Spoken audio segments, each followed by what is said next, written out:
Flamenco Sketches, which closes the album and is basically just a variation of Bill Evans's Peace Piece. But it's like just 6/8 12-measure blues drum that produces mood through only a few modal changes, a Miles Davis pre-melodic conception. Sure, and it's the best, one of the best jazz tracks of all time as well. They don't mention that. Yeah, you've got probably the best kind of guest solo ever, which is Cannonball Adderley's solo of Flamenco Sketches.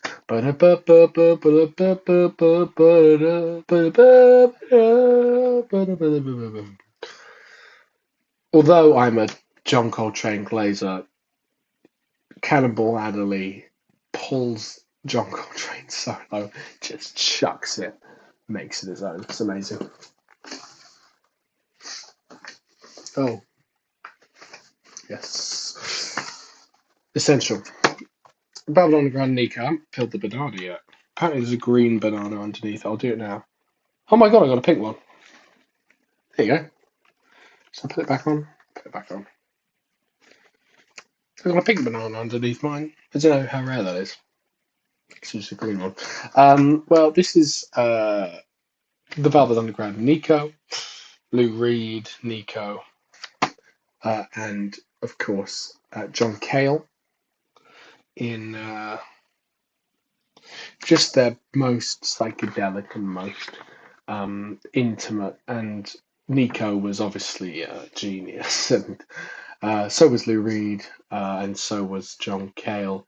And they all come together to create this. I mean, you got some amazing tracks on it. You got I'll Be Your Mirror, She's a Femme Fatale, Femme Fatale. You got that beautiful opening, really, really recognizable opening on Sunday morning with that little clinky little, what is it? It's a little toy box that opens, and then you've got, if there was ever a sound of a Sunday morning, it would be Sunday morning.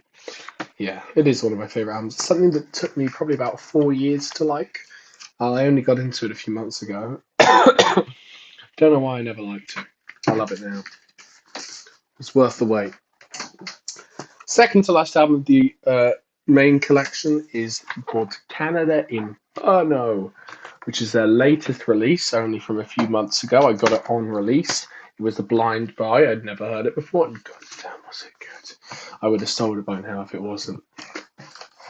When it came out, I picked it up from the store and I gave it a listen, and I just sat in my room for the next hour just kind of reflecting on what I just heard. It was unbelievable. I've never heard anything like it.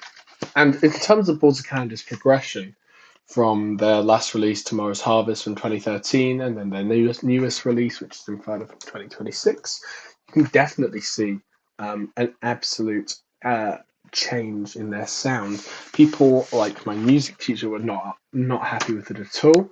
I, however, was incredibly embracing this new sound, and it is by far one of their best. You got some amazing tracks like Naraka, which fuses a kind of a Gregorian Krishna chant with some amazing synthesized passages. You got what my music teacher says is the only good track on it, which is Arena Americana, which does echo their tape-based earlier work. And then you got You Retreat in Time and Space, which is also a great track. And second to last. Okay, we've got two albums from the same artist. Two Tangerine albums, Phaedra, which is my favourite Tangerine Dream album, and you have Hyperborea, which is another Tangerine Dream album. Both very, very similar in the way that they were in the same era, and they were both very good. It's part of the Virgin years when they were on Virgin Records, and you can definitely hear their sound evolving. This also a really good album, very, very influential. Stephen Wilson did a remaster of it for its 50th anniversary, and it's really good. And that's the main collection done. Now down to the box. First in the box is I only got this a few days ago. One of my favorite albums ever. This album. This is called Prospect Hummer by Animal Collective. Now, Animal Collective is a group that I only discovered very recently. They are like the 21st century version of the Beach Boys, mixed with. They basically have this rotating lineup of mainly consisting of AB Tear and Panda Bear, uh, and they have these other people who just kind of float around, and they uh, they produced this album with, oh God, the violinist. Oh God. Oh, shall I come back to me? But this is them after they created their album Sung Tongs, which is essentially a series of very, very beautiful campfire songs. This is also a really great album, which I haven't got yet. But this is just after, and it dives into my favorite genre of music ever, psychedelic folk, which you'll find a lot of those albums in here. Um, it's an EP, very, very short, about 20 minutes. This is a really beautiful edition. I'll show you the record. You've got basically AB and Panda Bear just in their most intimate ever, because you listen to their album, the Bashti Bunyan. That's who they did with. You listen to their album Merryweather Post Pavilion, which was released only a few years later, and it is completely different. It's art pop music, dream pop, psychedelic pop music. They always have that psychedelic aspect to them, but they traverse every single genre of music, from electronic to pop to rock to folk to country. And it's just beautiful. You have just on the opening track, It's You.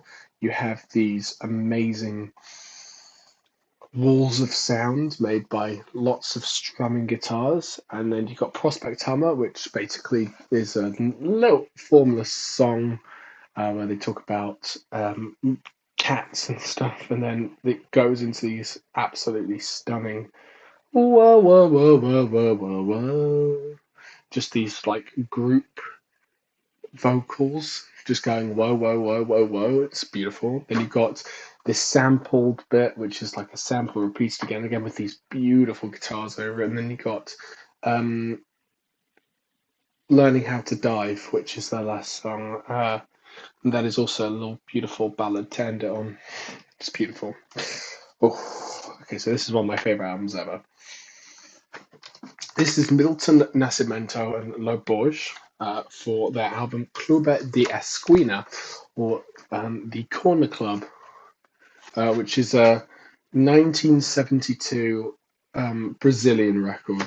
I'm a big fan of Brazilian music. I actually don't have many. It's this is the only one that I have so far. I'm a big fan of it, especially Georgia Ben and Chico Buarque. But this is the best Brazilian album. Just from the opening uh, Tour de Podia Ser, I think it's called. Um, Tour Voce Ser, or Tour Voce Podia Ser. It's amazing, amazing. It's just pulls you right into it with this fill. And you've got these spaced out vocals that just like go through the mix. From 1972, it's a masterpiece in mixing.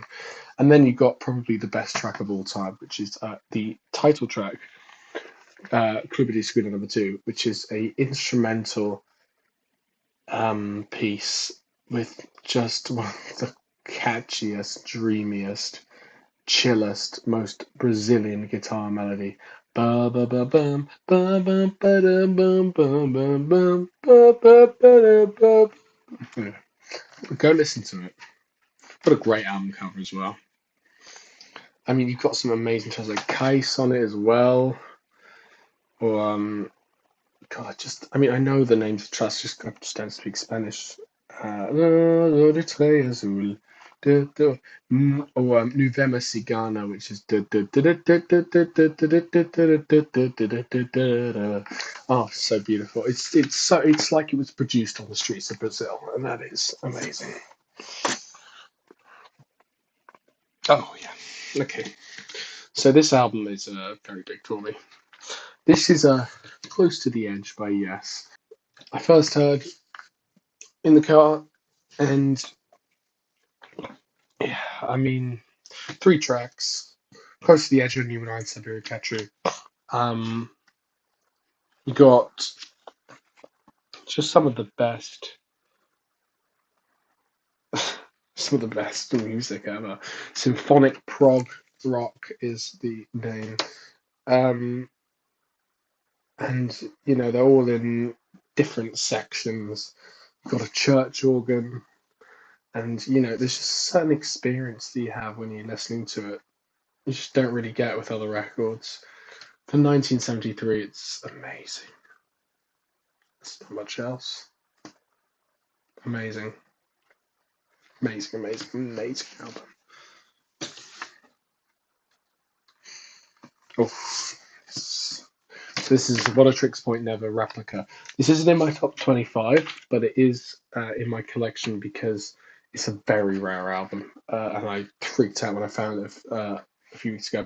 What a Tricks Point Never takes many samples from adverts, from commercials from the 80s and from the 2000s, and he basically just puts, just loops them and loops them and loops them and loops them, and puts other things on top of them, and it's just different.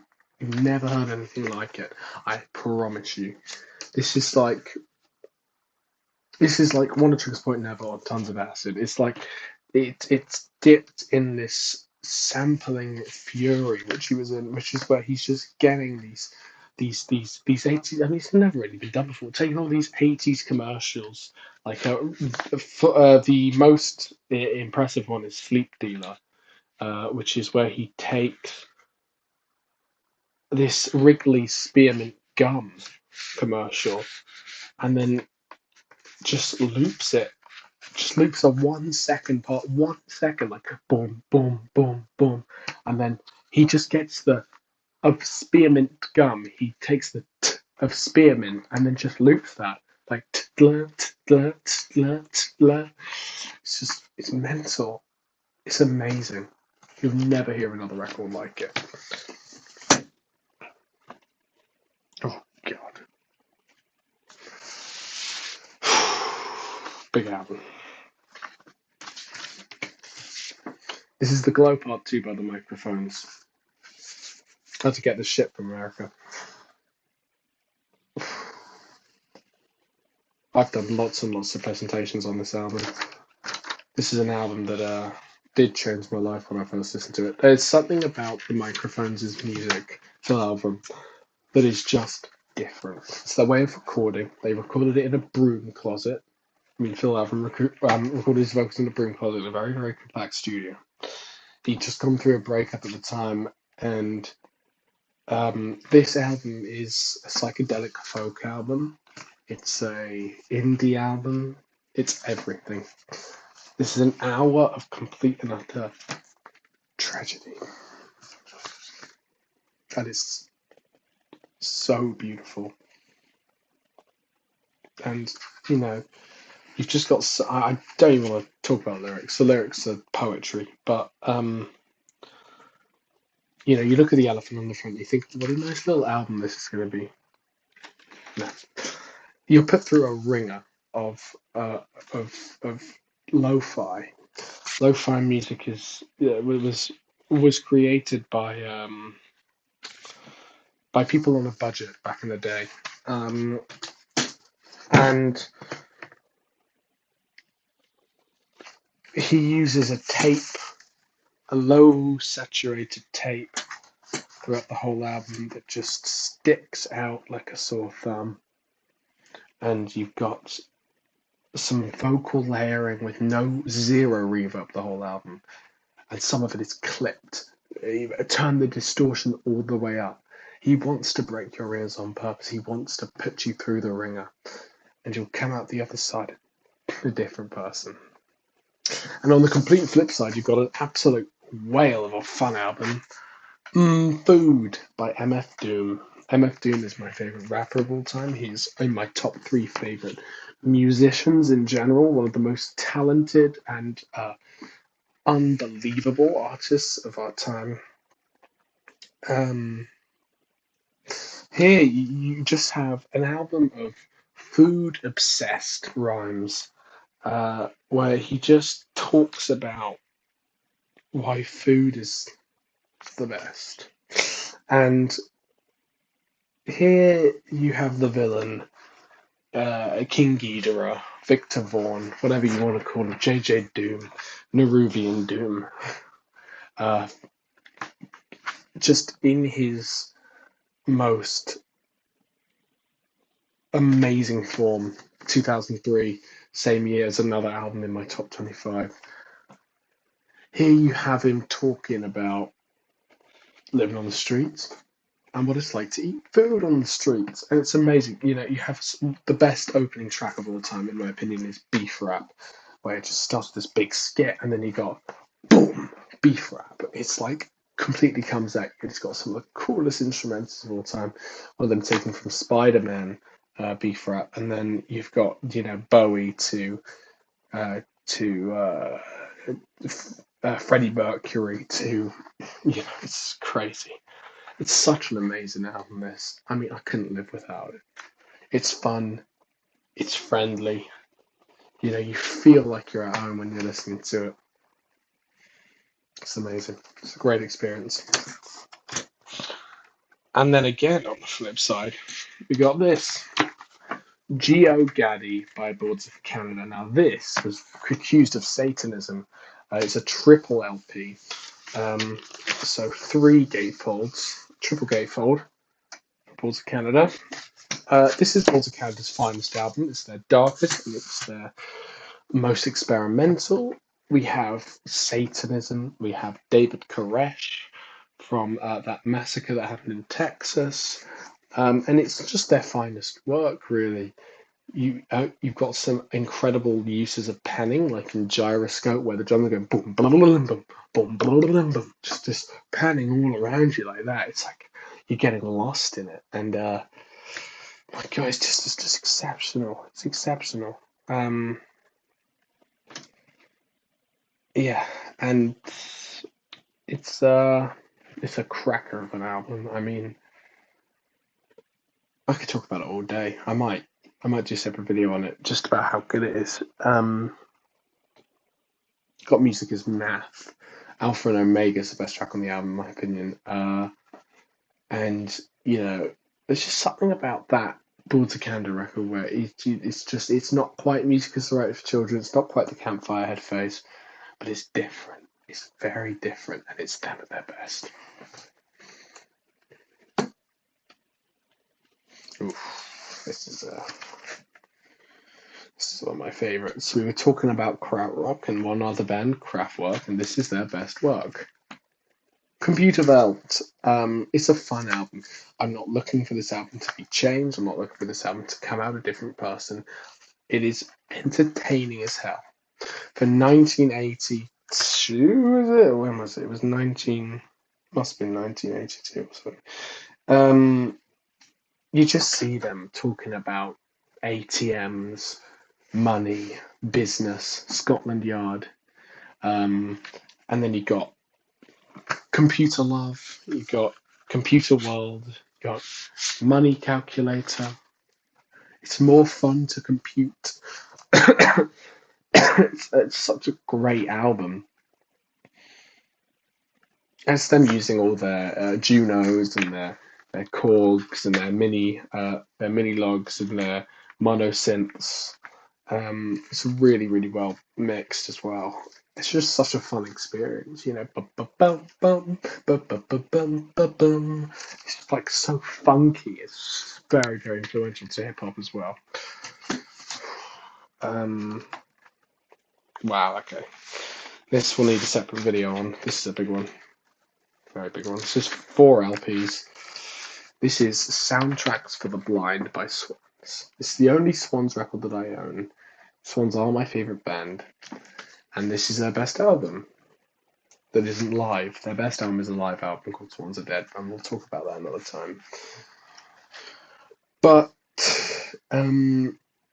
Soundtracks for the Blind is a soundtrack for the blind. It's not. It does kind of present itself as a movie soundtrack, and it is post rock, electronic, experiment, drone, ambient. It's everything in this. It's 2 hours and 55 minutes, I think. It's almost 3 hours. It's a big one. It's a big boy. You've got amazing tracks like Helpless Child. You've got The Sound as well, which is amazing. You've got Volcano. You've got I Was a Prisoner in Your Skull. These are massive, bombastic tracks. Michael Girard from Swans just pulling out every stop here. This is now Swans are. I mean, I'm going to make a separate video on them, on how to get into them, because they are a very diverse band. But this is them at their mid-era before they broke up and kind of reinvented themselves.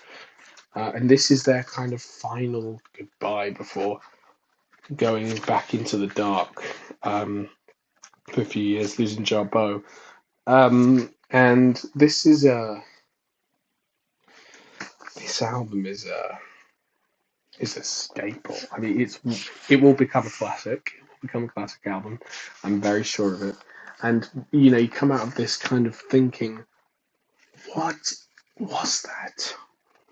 What was it? And what was it is a good question, because it's a mixture of things. It's a mixed bag. Not every track is perfect on this. I will give you that. But it is overall, when looking at the whole progression of the album, the best song on it, in my opinion, is Animus, which is it closes the first side. There's two discs. There's this, and then there's this. And Animus is one of the best songs of all time. Let's just put it that way. Murky progressions in F minor. Oh, here we go. This is an album that changed my life. Stratosphere by Duster. This is it's not an easy listen. It's another lo-fi classic. Very depressing, sad, contemplative, and it's not easy to listen to at times. There are cuts on it that are very sad, and it's clear that the whole band was going through something at the time. I mean, most of their albums are like this, just with the background of tape hiss and easy guitar riffs, all with they like using these major 7 chords, like these ones, like.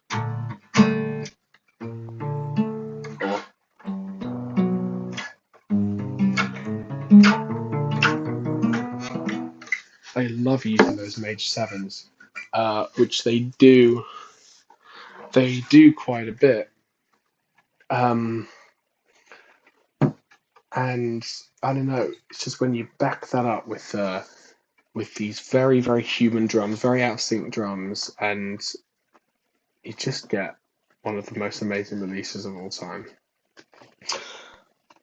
Let's talk about this. This is F sharp, A sharp Infinity by Godspeed You Black Emperor, which is their first LP before this one. And I always say that if this is heaven, this is hell, and if this is day, this is night. If this is white, this is black. If this is good, this is bad. This is essentially. I'm not going to do more comparisons. This is the opposite to that. This is the antithesis for Lift Your Skinny Fist, and it's better. It is better. Although this is on 2 discs, this is on 1 disc. That's on 2 records. This on 1. This is a album about death, about funerals. It's very heavy. You've got a lot of horrible themes in this album. like the because Godspeed You Black Emperor does have a vocalist, but they use spoken word a lot from interviews. Like "The car's on fire and there's no driver at the wheel" is the opening of this album. That's what the guy says at the beginning. And I open up my wallet and it's full of blood. It's an amazing album. You got Provenance, Dead Flag Blues. I remember the best time to listen to both of these albums is when you're kind of in the south of England on a beach on a very rainy day, because that's the best time I ever heard it. Yeah, this is Godspeed You Black Emperor's best album. You can't get it on Spotify, so good luck. But there's just, something about it that tears it apart from the rest. It's mine. It's beautiful. Next. Ooh, this is a big one. Again, I'll tell you which ones aren't in my top 25. The ones that aren't in my top 25 are Replica. Replica isn't in my top 25. And I believe everything else was. Let me have a look.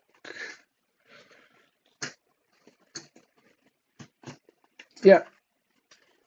Everything that I've mentioned apart from that Replica's in my top 25. This isn't though.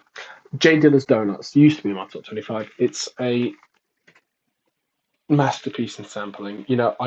I do a lot of sampling myself. J Dilla was the best at it, and this is his final album before he died. He made it on his deathbed, and you just have some of the most creative uses of sampling. Many people have said that J Dilla, so he used an MPC 5000, Akai MPC 3000. He treats it like an instrument. He's pressing buttons every 2 seconds. It's not like I play that sample, and then that sample, and then that sample. No, he goes 5 1 6 5 9 8 4 5. He's pressing random buttons, but they all make sense. They all make sense. The best on this is "Don't Cry," and it's the best representation of him using that as an instrument. Boop, boop, boop, boop, boop, boop, boop, boop, boop. It's mental. These 1 minute, 1 second snippets from random parts of a song, even different ones, puts them together. I will do a video on this album. It's a lot to talk about. Okay, probably my favourite album of all time here. This is Mad Villainy. Mad Villainy is an album by MF Doom and Madlib. Together they make the alias Mad Villain. Mad Villainy is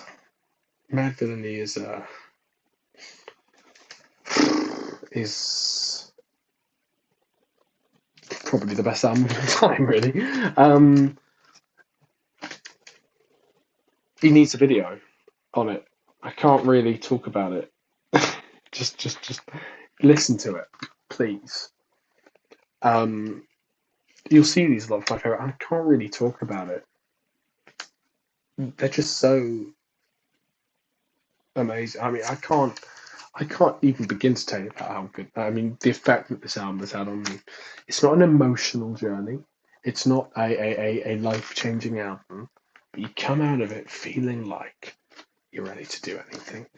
This album is MF Doom at the heights of his career, the heights of the creative peaks of both of Madlib and MF Doom. An amazing collaboration, by the way, by hip hop's best sampler and hip hop's best producer and hip hop's best MC.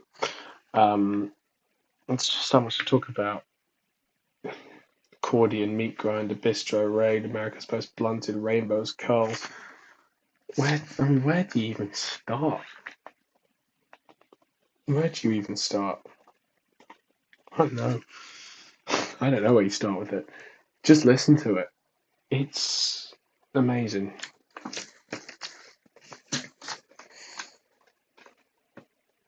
I've been waiting to talk about this one. This does deserve a separate video. This is probably my top 3 favorite albums. This is Mezzanine, the best trip hop album of all time by Massive Attack. Now, I realised a few days ago that I had been listening to this album wrong the whole time. It was already in my top three, and I've been listening to it wrong the whole time. The best way to listen to this album is through headphones with tons and tons of bass. Why? Because I didn't realise, but the whole entire album is recorded with this heavy sub bass that you can't hear on usual headphones or on a record player, unless you have subwoofers, which I don't. Not many money. But through this album, it is a dark, dark trip. I mean, it sounds like being put through a ringer of a nightmare set in a dark, futuristic castle with these robotic guards that stare at you with red eyes. It's the best way to explain it. I'm not going to say any more. It needs a whole video on it. I'm going to get my friend on for it as well. This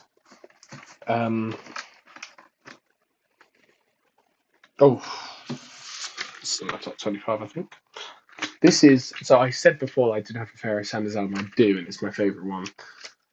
Elevation, which was a live album by Pharoah Sanders. This, you hear Pharoah just absolutely ripping it to shreds, ripping the saxophone to shreds, going to like the absolute limits of what a saxophone can do. You have Elevation, the title track. And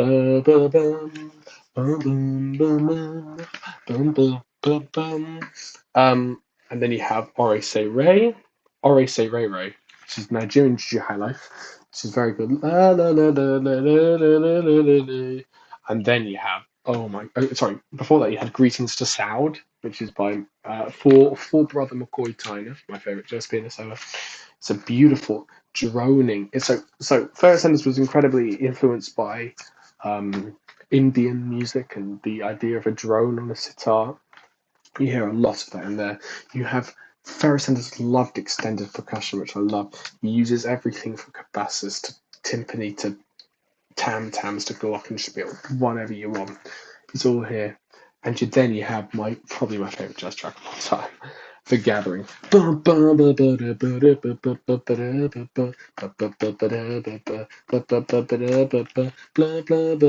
It's so cool. And then because this is why you shouldn't skip albums, because you listen to the opening to that and you say, oh, that's really tonal. You go 5 minutes in and go, it's crazy. You just hear him absolutely ripping the saxophone to shreds. Okay. Yeah. Laughingstock by Talk Talk, which is arguably the first post-rock album ever. Fun fact. It is a excellent album by Talk Talk. It's their final album, their magnum opus, their swan song. And again, Talk Talk went through an unbelievable progression from their roots as a post-punk no-wave band, like the likes of Joy Division, and then you just see them meander into this extremely experimental vein, experimenting with orchestral instruments. You see them experimenting with the organ. You've got tracks like After the Flood, which are like has the coolest organ riff of all time. Bum blah blah blah blah bum blah blah. Oh my god! Don't get me started, please. That needs another video on it. It's ending with probably one of my favourite albums ever. Probably my favourite. No, it is my favourite jazz album of all time, and it is The Black Saint and the Sinner Lady by Charles Mingus. So this album is split into sections: solo dances, duet solo dances, group dances, trios, single solos, and group and solos.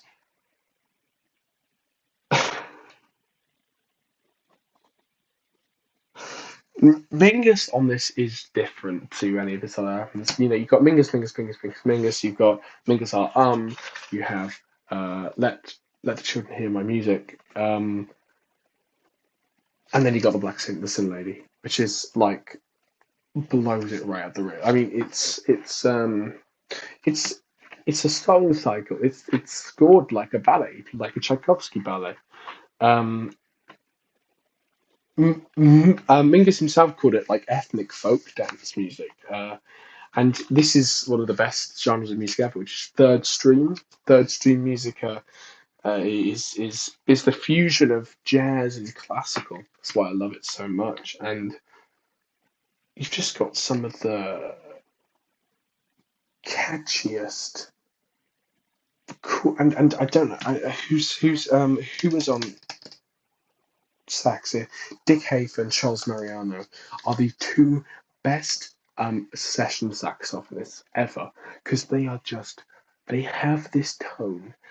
I just love, it's the same thing with Ormandy and Philly.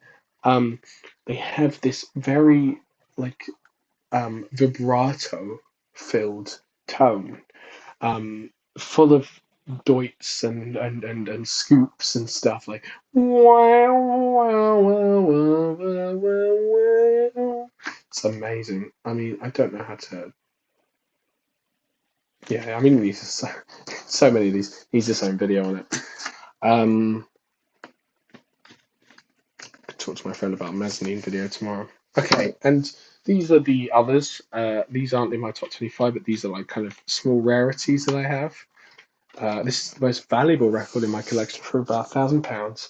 Is Tool's very, very early mixtape. Um, Not much else to say about it. It's just an early mixtape. It's just with some of their early songs.